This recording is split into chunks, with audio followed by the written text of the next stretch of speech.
Oh, this is classic stuff. That was JV coach John Boateng of St. Patrick's High School in Vancouver. Boateng is only 5 foot 10 inches tall, but in his heyday, he could jump out of the gym. About a week ago, Boateng decided to show his players he still got it. And you just saw what happened. And Coach joins us now to talk all about it. All right, Coach, take us through this. How did it get to the point that you had to show your guys that you could still dunk?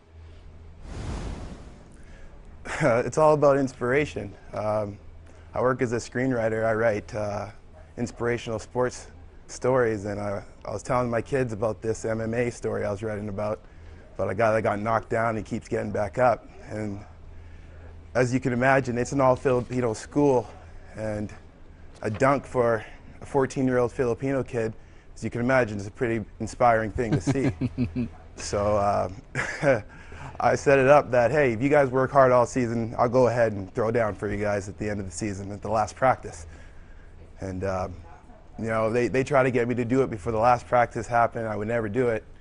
And even at the last practice, I'm like, I don't know if you guys deserve it. I don't know if you guys have worked hard enough. But then they started in with a slow clap, and slow clap's a hard thing to say no to. You just can't say no to the slow clap.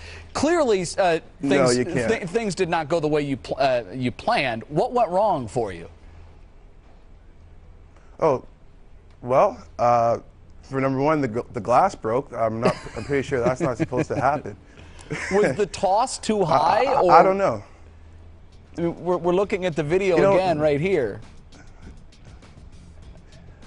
The toss was on the money. I mean, in all honesty, I should have probably thrown that down. The ball kind of like slipped out of my hands, and I grabbed the rim, and then everything just gave way. I mean, it was the scariest thing, and at the same time, the most glorious thing that ever happened. It looks painful. I mean, how long did it take before you felt like you were back to your normal self?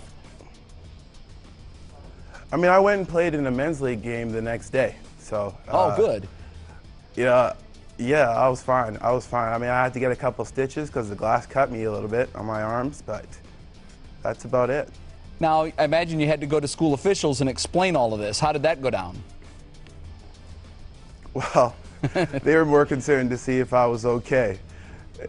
And I told them, like, that's the scariest thing that's ever happened to me, but I'm okay. So they were pretty happy about that. I wonder who picks up the tab for the broken glass. Is school going to chip in for that? It's not going to be me. I know that.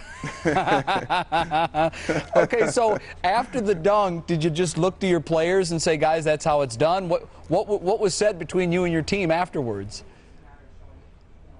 Well, it took a while for them to calm down. I mean, they were just going crazy. I mean, some of them were running outside, and I guess one kid ran home to go post it on his Facebook.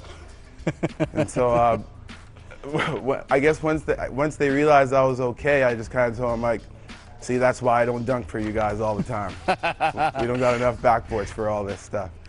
You served as a motion capture model in EA's NBA Live video game for dunking. I mean, this is what you are known for, John. That's your thing, is getting up and dunking.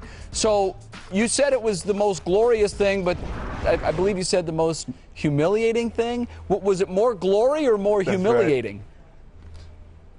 Right. It's tough to say. It's tough to say. I mean, when the glass breaks, it's kind of like every dunker's dream to have that happen. But under those circumstances, that's not exactly how it played out in my fantasies of, you know, breaking the glass.